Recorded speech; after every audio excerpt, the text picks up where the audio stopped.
Hi, everybody. So, as you all know, I mean, if you read my the comments that I post on my community wall, you know that my father passed away last month. Um, I'm just going to start from the top, basically to give you an overview of my relationship with him and where I am right now. Okay, so I grew up with my mom in Philadelphia, right? And so I lived with her until I was about 13 when I started high school. And so when I was about 12, I wrote my dad a letter requesting that I could come live with him because my mom was extremely abusive. I didn't get along with with her husband, now husband. They weren't married at the time. And basically the house was infested with rodents, and I hated that neighborhood. I knew that if I stayed in Philadelphia, I wasn't going to have a future. So I wrote him a letter. And then when I graduated the eighth grade, he came to pick us up. My brother didn't really want to go, but um, the original plan was for me to come by myself. But then my mom basically just wanted a break. So she lied to my brother and told him that he was only coming for the summer, right? So he thought he was coming back to Philly, but um, no, he was stuck in Texas. So he was not happy in Texas. I'm not even going to tell all of his business, but he ended up going back to Philadelphia, and then it was just me and my dad, or my dad and I. Um, and so I went to high school in Texas, and whatever I mean, things weren't perfect, but it was better than living with my mom because she was extremely abusive. Um, when I lived with my dad, we lived in a nice house. He was solid middle class. Um, I felt like it was a better school and whatever. I feel like I had a better opportunity than if I had stayed in Philadelphia. So after high school, I graduated high school early and I went into the army. Um, and so I was stationed. I wasn't that far away. It was probably about 3 hours away. And so on the weekends, I would come home to visit. Yeah, so I had a good relationship with him while I was away. And then when I came home, I'm not going to tell all my brother's business, but basically, my brother got in trouble in Philadelphia, and so he had to come stay with my dad. At that point, he was 17, going on 18. And then I saw the way that my dad treated my brother. I mean, very authoritarian, just disrespectful. And I don't know, I'm going to get to that. That he did treat me differently from my brother. My brother even said it. Um, and so I was still in the military. After that, I was in college while I was in the military. Then I graduated with the National Guard. Y'all know I went to law school. Um, so I graduated law school, and then the plan. Okay, I'm trying to not make the story too long, but basically, he wanted me to come stay with him.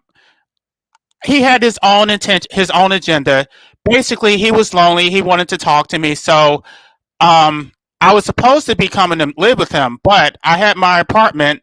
He drove 3 hours away to Oklahoma with one of his friends. Didn't tell me. He called me talking about I'm outside. We're coming. I'm like, what?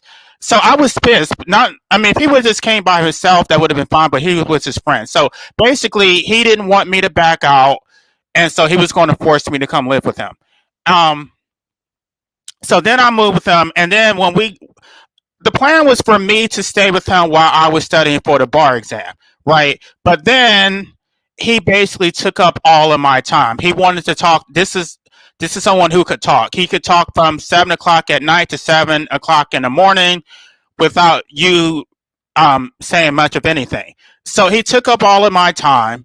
Um, did, uh, yeah, the relationship dynamic was different once I moved in.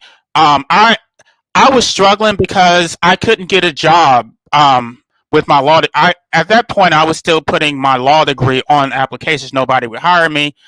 Um, and then he didn't like my car, so he was trying to convince me to buy a new car. Um, I don't know. I'm going to make this story short. So basically, we got into an argument because my grandma was sick. She was having all these health problems, and he wanted to force her to come live with him, and I did not support that. And so he's like, "That's my damn mom." I'm like, "Well, that's my grandma." So then some kind of way he brought up the whole situation of me coming. Some kind of way he thought that I was stuck, like I had no place. No, I wasn't stuck. I had a scholarship and I had a bar study loan. When you graduate law school, they give you well, that was Navient back then. Or what was Navient before? I think Navient. Oh, it was Sally Mae or whatever it was. Anyway, so I had a lot of money in the bank. I wasn't planning on using that, but when he started acting up, he went away. He went out of town for work, and while he was gone that weekend, I called my brother. We got all my stuff, and I got my apartment. I paid a full year. That's how much money I had in my account. I paid a full year's rent. Even without a job, I was able to get an apartment. So he was still telling everybody that I was stuck and I was so ungrateful and blah blah blah. No. And so I basically had to use all the money that I had for that apartment. Okay, so after that, because he said I was stuck and he was talking shit, I wasn't doing too well, and I didn't want to talk to him because I was waiting until I got on my feet. I didn't want him to see me while I was down, so he could rub it in my face. So it was only supposed to be temporary, only until I passed the bar exam, and but 1 year turned into two, two turned into four, and next thing you know, is what was it, 12 years where I what wasn't talking. It wasn't that I was mad at him. I just didn't want him to see me when I wasn't doing well. He knew that I wasn't doing well because my brother told him, and he did not try to reach out to me. Did not try to, you know, build a relationship. And then there was one Thanksgiving or whatever that I invited him over to dinner. I cooked this big dinner, and he said he was going to come at the last minute. He backed out and said, "Oh well, why are you inviting me through your brother? You need to call me," and blah blah. So he was talking all this shit. So basically, I was like, "Well, I made an effort to try to reconnect with you. You don't want to meet me halfway. Then it is what it is." So then my grandma died in 2012, and I went to the funeral, and I was trying to talk. Well, my mom crashed her funeral, and he wanted to talk to me, but basically he didn't want to deal with her. So he avoided me because she crashed her funeral and she was sitting right next to me. So I ended up talking to him later, and then he gave me this sob story about what did I do to deserve this, and he was trying to cry, but there were no tears coming out. Like this whole like this, you did this. Like what are you talking about? What did you do to this? Like you're the father. You brought me into hell. This was completely your fault, and you knew that I was doing bad, but you basically were just going to let me. Basically, if I'm not doing what he wanted me to do, he was going to let me die. That's how I see it. Um, and so then he wanted me to call him. Well, I'm like, I don't know. At first, I agree, but he put everything on me. It was my responsibility to reach out to him and repair the relationship, even though he's the one who broke it. And then, yeah, I agreed to call him, but then I went home and I had to work, and I was thinking all this stuff. Like, what am I going to talk to him about? Like, So no, I didn't call him, but it wasn't like I was mad at him. And then I don't know. A few years later, he called me, and we reconnected for about a few months, right? And at this point, he had cancer, right? So we were talking about all of that. He talked. He. Okay. By the way, he didn't believe that my brother was his biological child. So he never thought that the whole time. This is the reason why he was giving me special treatment. He said it's because I was the oldest, but no, it's because he didn't believe my brother was his son. And just so I don't forget, because I don't know if I'll come back to it. My brother did swab him after he died, and come to find out, my brother was his son the entire time. So he died not thinking that my brother was his son. Um, so he said he was going to leave me everything, and I was like, no, that's bullshit. Like my brother should be included in this. And I told him, like, I have a whole bunch of student loan debt. If you give it to me, the government is just going to take it. Like, you need to give it to him. He has a daughter. he didn't want to give it to him, and he also didn't want to give it to his granddaughter. So I just said fuck it. And then we got into a stupid argument because I was trying to advise him on cancer treatment. I didn't want him to take chemotherapy. I bought him a whole bunch of supplements. I bought him a juicer. Um, I probably spent about $400 on all this stuff, and I did a whole bunch of research. I didn't just buy it and spring it on him. We had a whole conversation. We went out to eat. I talked to him. I asked him if he was okay with it. He said he was fine. But then when the supplements came in the mail, he like basically flipped the script. Like, who sent this? Is this yours? Um, and then he basically cussed me out over it. I'm like, what? Um, okay, so here's the argument, and this is the dumbest argument ever. So he was using a blender, and I'm like, okay, well, if you have cancer, you're going to need to consume a lot more vegetables than that. You need to do a juicer because the amount of vegetables you need to consume, you're not going to be able to do enough with just a blender. You need to remove that fiber so you can get a whole bunch of vegetables, not just the tiny bit you can get with a blender. And then he just cussed me out. It's my damn body. You think you're smarter than me? And I bought him this modified apple pectin, which is not the same as pectin you would get from natural fruit, because that pectin is bioavailable. Like when you consume it, it actually prevents the metastasis of cancer. It's not the same as fruit because that pectin will pass through your system. I tried to explain to him. I gave him all these studies. He cussed me out talking about I think I'm smarter than him and blah blah blah. So after he cussed me out, then I was done with him. Like I'm your son. Like I'm not trying to compete with you to say that I'm smarter than you. I don't want to watch you die. Like he never thought about how watching him die would impact me. I was just supposed to sit back and just say nothing. So I wasn't mad at him, but I'm just like, this guy is extremely difficult. I'm extremely depressed. He's not trying to help me. All he wants to do is argue about bullshit. So it is what it is. And my brother was still talking to him. So I would ask my brother, like, how is he doing, right? So he had prostate cancer, and prostate cancer, there's some type of hormone blockers, right? Because the hormones are they say it's the testosterone, but according to Dr. Berg, it's actually estrogen. So I'm not sure. I need to read up on that. But the hormone blockers prevent the progression of prostate cancer, right? But it only works for a few years. I think it only works like 4 years. So, excuse me. Some of the supplements that I bought him would have blocked the hormones naturally. I gave him all these stuff. I did a lot of research on this stuff. And I don't know what he did with the supplements. Anyway, so I was talking to my brother, and apparently it came about that point where the hormone blockers weren't working anymore, and so his cancer progressed like drastically. And then come to find out he took chemotherapy. So once he told me that his health was deteriorating, I went to go see him. Right, complete revisionist history.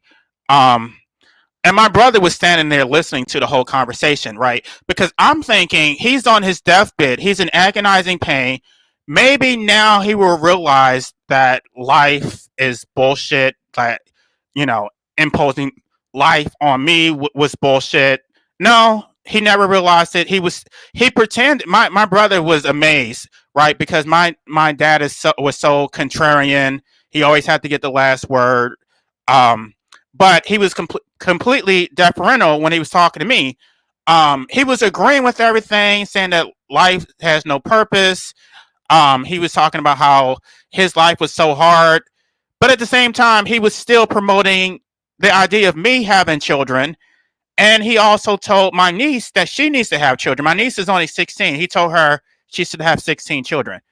So even when you're dying, you're still trying to impose life onto others because you're clinging to life mainly out of fear of your own annihilation. You think that you can get immortality through your progeny, which is bullshit.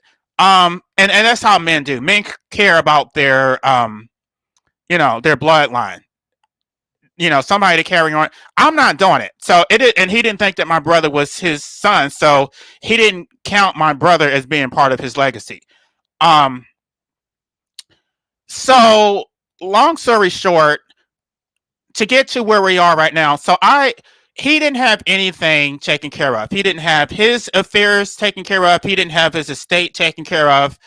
And so I didn't know how much time he had. I rushed to try to get everything done. Um, Overnight, I did a medical power of attorney, living no, a living will. Um, I did what did I do? A transfer and death deed, and I created a living trust. So, um, if I had more time, maybe I could have, I don't know, been more thorough in it. But this was very rushed because I didn't know how much time he had, and I had to get a notary to his house so he could sign it. So, that was pretty much it. I had one other conversation with him over the phone. Um, and then after that, he just quickly declined. And then he wasn't lucid. He was just kind of grumbling. Like I went over to talk to him, and he was just um. And I just took his hand. I told him that I loved him, and that was it. After that, I think he was pretty much gone mentally. Um, and then probably like a week later, he passed away. So I don't know. I mean, I think when I was estranged from him, I had pretty much let it go. I had come to terms with it, but reconnecting with him, it just made everything fresh, and it was just really hard. Because I felt he didn't have to die. Right? I was trying to save him, and because he was being stubborn, because he wanted to make it a competition. He didn't have to. I know he had to die at some point, but he didn't have to die yet. And so we were trying to, figure out who gets what. So the agreement that I have with my brother was that my brother was going to get the house and I was going to get his money, right? He had, by the way, I'm trying to not leave out any important details. So before he died, I told him about the tree that fell on my tree that fell on my neighbor's fence. He told me I could get money out of his account to pay for it, but my aunt was using his ATM machine or ATM card. I didn't have his debit card. I didn't have any other way to access it. Um, but I had power of attorney, so I thought that was good enough. Well, the credit union that he was with did they took too long to process it. I told them this needs to be expedited. He doesn't have much time left, and they took time. And then after he passed, they're like, "Well, a power of attorney expires upon the death of the." I know that you know. Don't tell me something already. Like they were just completely useless. Um, and then come to find out, his sister was his payable on death beneficiary. So even though I had a living trust with all of his assets in it, they gave the money to his sister. And I didn't know this at the time, right? We thought, anyway, I was going through his papers and we found out that his sister was the payable on death beneficiary. So they were going to pay her. She didn't even know about it, right? And so I called her. Well, actually, my brother called. My brother insisted on being the one to talk to her. I'm like, no, I should be the one to do it because I don't know why my brother is naive. He thought that she was just going to turn the money over of her own volition. She said she would. I feel like I could have gotten a better result if I talked to her because I would have put some fear under her to let her know that I was going to sue her if she didn't. Um, and explain why I feel I'm entitled to that. He bred me into hell. He didn't breed. You're his sister, and I don't want to go into details about her, but basically she started a real estate business. Um, and then she borrowed $20,000 from my dad. He had to take a mortgage out on his house to give her the money, and then she got in trouble because she was doing some adverse possession bullshit. I don't want to talk about her because this is currently being litigated. I'm suing her ass. Sorry, I feel like I'm entitled to that money. For everything I had to go through. Um, so she agreed. She told my brother that she would sign the account over to us, right? I was planning on starting a business. I was going to carry on his legacy, maybe name the business after him, whatever. It wasn't going to be just for me. It was going to be for the family, for my brother and my niece, right? Um, and then she said she was going to sign it over. She asked me for his social security number and his date of birth, which I don't know how she doesn't know his date of birth. But so I gave it to her.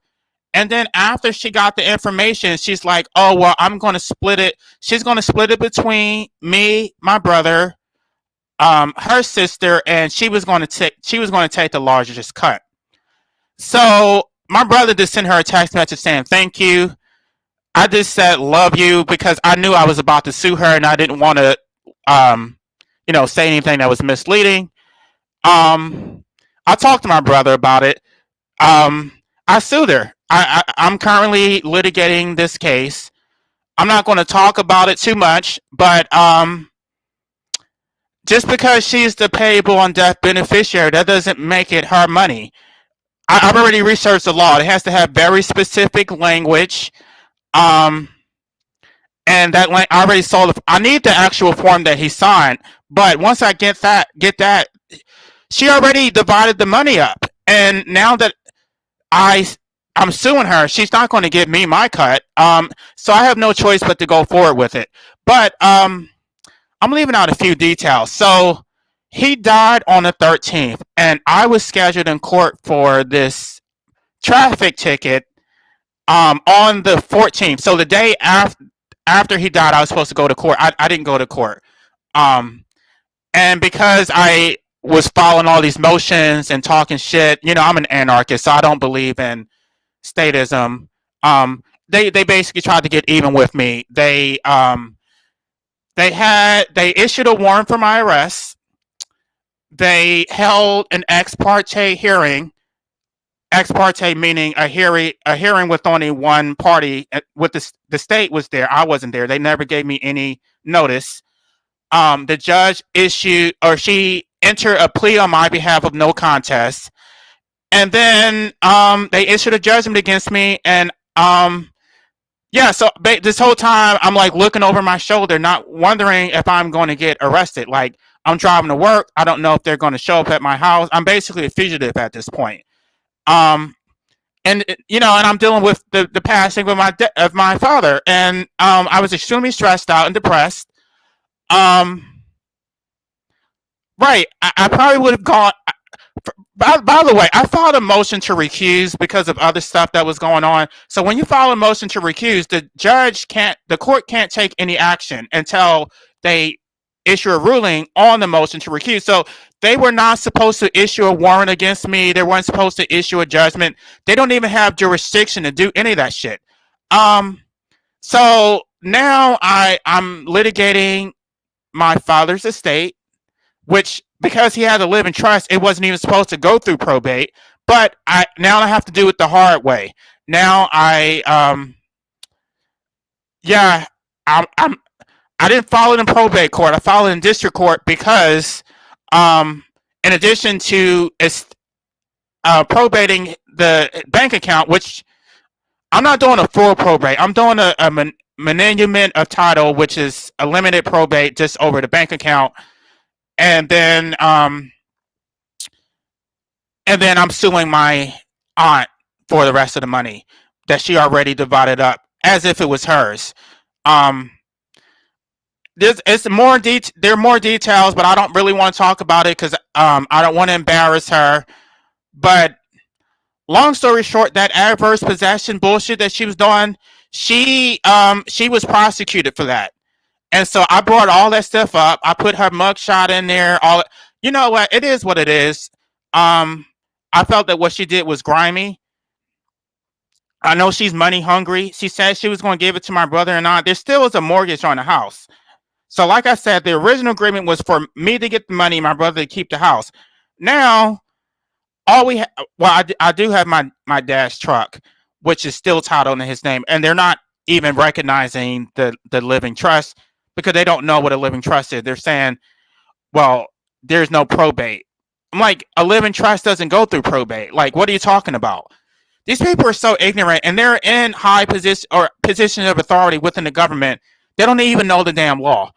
So I can't transfer the title into my name unless I go through the court, which I was trying. That's the whole purpose of a living trust. Um, so yeah, I had a warrant out for my arrest. I had to go ahead and pay the fine because they issued a judgment against me without a fucking hearing.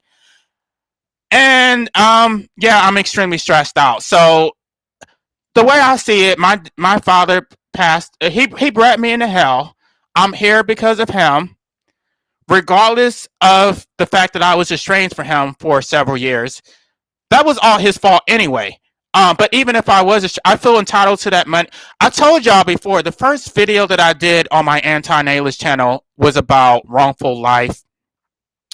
And what I said in that video is that I would not sue my parents for wrongful life, but if they passed away, I would sue their estate for wrongful life. So if it comes down to it, I will sue his estate for wrongful life.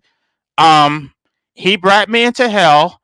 He was negligent, and as a result of his negligence, I've suffered damages. And the damages are a lifetime of suffering and an imminent or a definite death, right? My father and my mother imposed a death sentence on me, and I feel entitled to that money. It shouldn't be conditional, right? It's not, okay, that's, first of all, it's not even a whole lot of money, right? It doesn't even compensate me for the hell that I've experienced on earth. For that amount of money, yeah, it's enough to start a business. It doesn't even pay off the mortgage. But it's enough. But when you're splitting it up 4 ways, it's nothing. You know, I was going to keep that entire amount for myself and just give my brother. No, I'm sorry. And it's too late to go back. I'm suing my aunt. She's already been served. And I'm coming after her hard the same way I would come after anybody else. She's an activist, and she has a nonprofit which she hires lawyers through grants that she gets, but she can't use that grant money for her personal litigation. So I don't know how she's going to hire an attorney. She can't afford one. She's in trouble, and she thinks that because I'm her nephew that I won't really go after. I will. I mean, if she just wants to settle and just give me the money, which, like I said, she's already divvied it up between my brother and my other aunt. So there's not a whole lot left. And I'm going after her for the full amount, including the amount that she gave to my brother, because she knew that there was a living trust. I notified her before they even gave her the money, and she still started doling out money like it was hers. So it is what it is. I guess I was worried that I had already burned my bridges with the rest of the family, but no, I've talked to other family members. They're not mad at me. They already knew it because that's what my dad talked about, how litigious I was, how I go around suing people. And for whatever reason, she thought I would not go after her. No, I will go after you. It is what it is. So, it's about to get ugly. And it's consuming a lot of my time between this damn traffic ticket and me having to sue my aunt. I'm extremely stressed out. And yeah, it is what it is. I'm not playing with her. She can do this the easy way or the hard way, and she chose to do it the hard way. So I'm not going to tell y'all what I'm about to do, but what I'm about to do is about to be real nasty, and it's gonna really fuck her up. So yeah, so that's pretty much, people wanted an update on what's going on with me, and that's what's going on. And that's why I haven't been able to do content, because all this stuff is extremely time consuming. The traffic ticket is even more time consuming. All the motions that I filed already. I hate litigation, but I'm not going to just give them my hard-earned money. They're going to have to work for it. So, and the only thing I hope to get out of the traffic ticket, I filed a plea in abatement, which I already did a live stream about that. Basically saying that I'm a state slave. I don't have the right to terminate my life. I don't own my life. The state owns me. I'm the state slave. So therefore, the state can't come after me for monetary damages because the state is protected with sovereign immunity. And as the state slave, that gives me sovereign immunity. So that's my argument. and I just got a response from the prosecutor. They're basically saying that a plea and abatement is a civil remedy, so it doesn't apply in criminal cases. No, I have case law which says that a plea and abatement does apply in criminal cases. So, um, they're going to have to come up with something better than that, because the reason they did is because they can't respond to it. I have the case law laid out. The three elements for slavery is the deprivation of the right to the disposal of one's life, property, and services. So I already have all three elements. So I can't practice law without permission from the state. I can't dispose of my life, and I cannot dispose of my property because the state can take my property, and they already destroyed my fence by being negligent and allowing their tree to fall on my fence, and they didn't take any responsibility. So all three elements have been argued and established. They don't have an argument against it. So the bottom line, under the law, under Dred Scott, I am legally a slave that is owned by the state. I do not own my life. Therefore, the state cannot come after me for monetary damages. And I will argue this all the way up to the U.S. Supreme Court if necessary. Well, she's money hungry, and from her viewpoint, that money is hers, and she didn't have to give me anything. So she thought she was doing me a favor by splitting it up. Um, no, it's not her money. Just because she's the payable on death beneficiary, no. Um, According to the law, it has to be very specific language. Unless there was a contract, unless she made deposits, which that portion would be hers, but she didn't make any deposits on that account. Right, they're going to pay it to her just because. Okay, so this is the law. Financial institutions are not liable. They have immunity because they're not responsible to determine who the actual owner of the account is. Um, so even though they paid it to the wrong person, they can't be held liable for it. So I already served them with the cease and desist, and they still gave it to her. So they already know that shit. But I can still. The only thing I need from them is discovery. I need the payable on death designation and the full amount. I have an approximate amount, but I need an exact amount that they gave her. And then I'm going to get summary judgment. I'm I'm not going to tell y'all what I'm about to do because I don't think she'll ever find this live stream. But I'm not trying to risk it. There's too much at stake, and that money could really change my life and actually fix a lot of my problems. I didn't really want the money at first, but now I feel that I'm entitled to it. So I thank y'all for your support, and sorry I haven't been able to make content recently, but hopefully once I get things back to normal and I get the money that I feel I'm entitled to, then if I get the money, I'm still going to start my vegan business. That's going to delay it a little bit, but yeah, I thought I was going to have money to just do everything I needed to do, buy all the equipment, and I don't. That little bit of money that she was going to split up with me, that wasn't enough to start a business with. So, all right, I'm going to go ahead and end this live stream, but I don't know what to do with this anti-natalist / stop the vegan mafia channel. I don't even know if I should keep it. I don't know if I should keep it. In a way, I do want to continue. People have been asking me to talk about anti-natalism, but I don't know how to talk about anti-natalism and keep vegans away and stop making it about animals. So I find that stuff extremely dismissive and annoying. That human beings have real problems and human beings are miserable, and then you want to keep bringing up animals. So how do I do that? If they think that anti-natalism requires you to be a vegan and they're going to keep flooding my I'm tired of that shit. So yeah, I do think anti-natalism is important, but I don't want to be associated with veganism. So all right.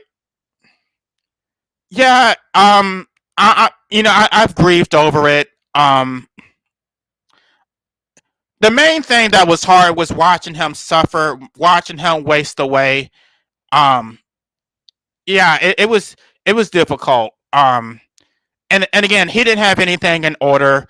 he's a veteran, so he was a veteran. I was able to get hospice because he didn't want to go to the hospital. He wanted to stay at home.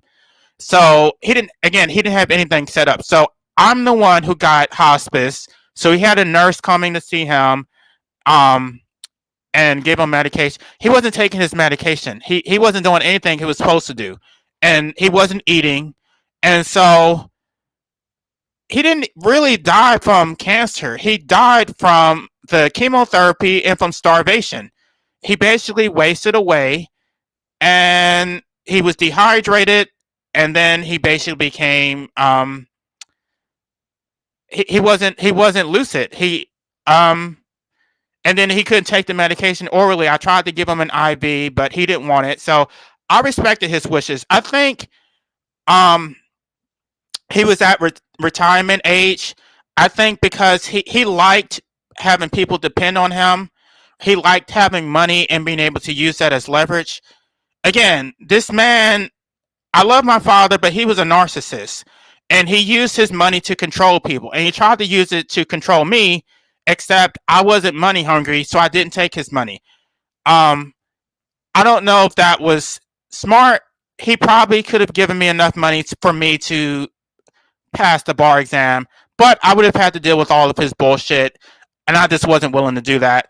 Um, I feel that other members of my family they took his money, right? Um, he basically was the family's ATM machine, but I didn't want to do that while he was alive. But I'm willing to take from his estate because I feel I'm entitled to that, regardless of the fact that I wasn't talking to him. That was his fault. He wanted to argue with me over bullshit. Who argues with somebody because they bought them supplements and a damn juicer? Like, what kind of bullshit is that? You're going to cuss me out over that? It's interesting, but people don't like to talk about it. Which part are you? Which part? Oh, are you talking about the cancer stuff? Yeah, yeah, that was really ugly. Watching him waste away, and my other aunt, by the way, there I have he has another sister. The sister that stayed with him. I'm not disputing that she deserves a cut, right? She had to put up with his bullshit. She was with him for months, and he was very abusive. I'm glad that I wasn't there to see that. Um, I've watched all these videos about narcissists, how they become nasty at the end of their lives. Because what they do is they project, right? Whatever they feel internally, they project it onto other people. So he just cussed her out, let her know that she was in his damn house and just nasty. Um, yeah, she went through hell. So I think she's entitled to a portion of that money. But my other aunt, no, she didn't do shit, and he wasn't even talking to her. He was still upset with her because she borrowed money from him, $20,000, never paid it back. And then when she got arrested for that adverse possession bullshit, he had to bail her out of jail. So I don't know how much that was, but that was a lot of money too. So, and then I think there was another incident. So he was angry with her because she basically was using him. Um, yeah, they like to talk about the weather and all of that. See this?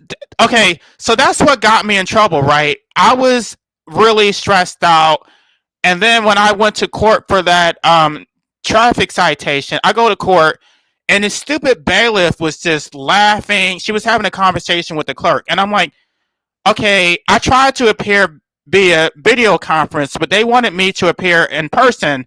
So I'm dealing with my father being sick and all this stuff. And I got to come to court, and y'all are laughing, and I mean, this woman was cackling loudly, and I just felt it was inappropriate. So I filed a motion to recuse, and in that motion to recuse, um, I said that the judge did not maintain order because his bailiff was having a personal conversation with the clerk. She was laughing loudly.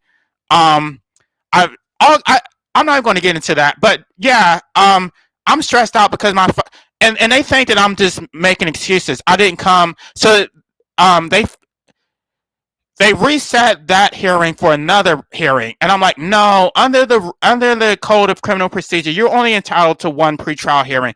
You don't get to reset it and waste my time when no, I'm not doing that shit. So because I talked all this shit in my motions, they decided to issue a warrant for my arrest. So um that's why I hate the fucking government. They know that what they did was fucking unlawful, but because she's the judge, she's protected with judicial immunity, and judicial immunity is worse than qualified immunity because they have absolute immunity. They can do whatever they want and get away with it. So it's just fucking hell. Living under this status bullshit. That's why I hate the fucking government. Because they can do whatever they want, and then the people are not gonna rise up to do anything. So this is the bullshit that my father put me in.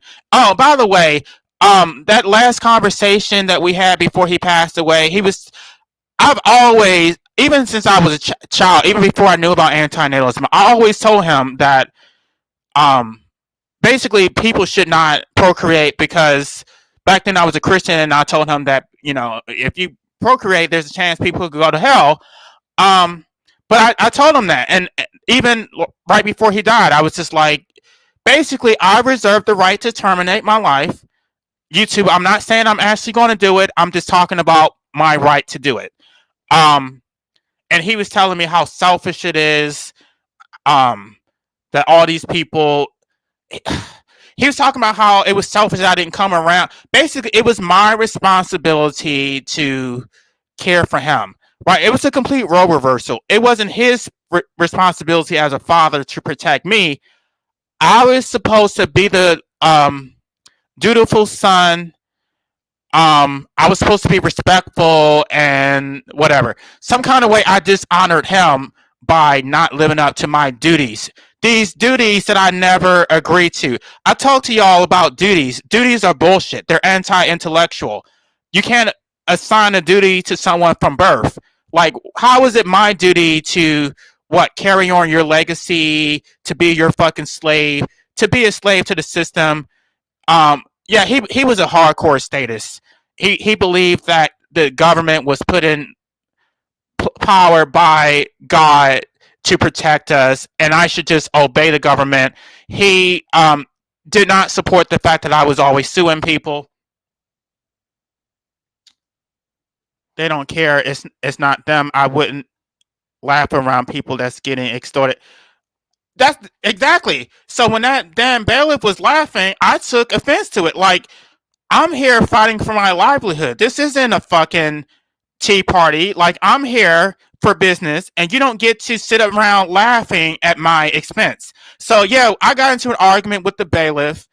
Um, yeah, I don't talk. See, because I'm an anarchist, I don't have any respect for these people, and they expect me to be deferential to them, and I'm not. I talk to them the same way I would talk to anybody else, and they don't like it. But I told her off. And she tried to put me, but I checked her, and it is what it is. I'm sorry.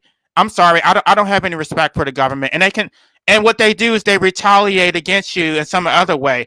And since they want to come after me, now I'm suing the city for destroying my fence with their fucking tree. They're negligent. They didn't stake it. It was foreseeable, right? Because we have storms in this neighborhood all the time. They didn't stake it. They did not have their trees treated by professional arborists. And so they were negligent. And so I'm suing them. And now that I already have this lawsuit and they issued a judgment against me without due process, I'm going to file a supplemental complaint against the city because I can't sue the judge because the judges are protected with absolute immunity. I can sue the city, though, for failure to train and failure to supervise. So I don't think that I'll necessarily win, but they're at least going to have to file a response to explain what the hell they did. And I don't think they have an explanation. They don't even have an explanation for my plea in abatement. They know that the state has enslaved us. By the way, I also put in that plea in abatement how the state is depriving women of bodily autonomy and forcing women to give birth against their will. So the state is basically appropriating women's bodies enslaving them and using their bodies as incubators for the state to produce more slaves um, that they can exploit. So I'm sorry. Yeah, I used to be a hardcore statist, but all this shit that I've gone through has really turned me into a hardcore anarchist. And now I use my legal knowledge to go after the state. So my father would not approve of anything that I'm doing, but it is what it is. I can't just accept it, right? I know most people do. They just pay their fine and just going about their business. But being the government's bitch just makes me extremely depressed. And no, I'm not going to just give my money willy nilly just so that you can put your kids through college. Somebody needs to do this shit, and who else is going to do it? An attorney is not going to do this shit because there's no money in it. And who's going to pay an attorney thousands of dollars to litigate a damn traffic ticket, right? There are very few people who have a legal education that are capable of taking on a state like this. So it's extremely time consuming and it's exhausting, but I have to fucking do it. All right, y'all. All right, y'all. I think that is it. If more people fought back like you, we could actually change this place. Unfortunately, it's not going to happen. Um, well, no, most people are statists. So, even if you get a jury, they're not going to be a jury of your peers. They're going to be a jury of statists that because they pay their tickets, they think you should do the same thing. And it's not even a matter of due process, right? Because even if you actually did go over the speed limit, there still are procedural protections, right? They still have to serve you properly. They still have to prove that they did. The burden is on them. You're innocent until proven guilty. So by just paying it, you're basically waiving due process, right? Most of them pay it before they're even charged, right? When you get that citation is not a proper charging instrument. They actually have to serve you with a sworn complaint. And most people don't even request that. They don't even know their rights. They don't request a jury hearing, so a jury trial, sorry. And when I do it, I'm going to make them work for it. You're going to get the money. I know that the legal system is rigged, but you're going to have to work, right? I'm not just handing that money over to you like that. No, I'm not doing that shit. So, yeah, this plea to abatement, which I already showed y'all. I did a live stream about that. I may file an amended version of that because I want to include some other stuff. But basically, I'm getting it on the record so that I can file it on, so I can argue it on appeal. And then I'm going to argue how by depriving me of the right to die, the state has enslaved me and that I should be protected with immunity from prosecution for fines or crimes punishable by fine only. 2020. Oh, you mean the whole COVID? Yeah, it taught me everything I needed to know. How people were so slavish, how they were willing to put on the mask, how they were willing to get injected with biological agents. No pushback. Even the churches were willing to shut down and do church via Skype or whatever the hell. It's just so pathetic the way society has become. They keep talking about how America is the freest country on the planet. I'm not so sure about that. I think that is an illusion. America is not free at all. I think America is actually the most authoritarian country on the planet. And Texas is probably the most authoritarian state in the union.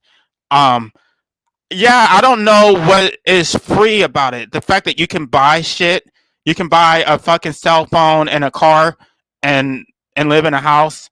That's not freedom. That's materialism. That in terms of your actual rights, America is very totalitarian. Like you can't even control your own reproductive functions. You need permission from the government to work. You need a damn occupational license. You need a license to drive.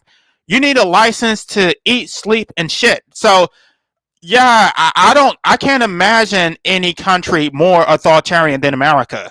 And I'm sorry, I know people are going to say I could just leave America. Where the hell am I going to go and with what money?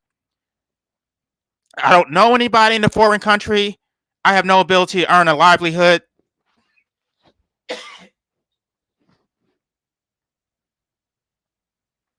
Exactly. All right, y'all. I think I'm going to go ahead and end it. I thank y'all for. Okay, the main reason I think I want to keep this other channel is because when I do my live streams, I actually get more people coming in from the from the Stop the Vegan Mafia channel than my anarchist channel. So that's the reason why I almost want to keep it, but I don't even know. Should I change the name again, or what should I do with that channel? I do want to talk about anti-natalism, but yeah, I don't want vegans making it about animals, so I don't know what to do with it. So I'm going to go ahead and get off here. Y'all have a good night.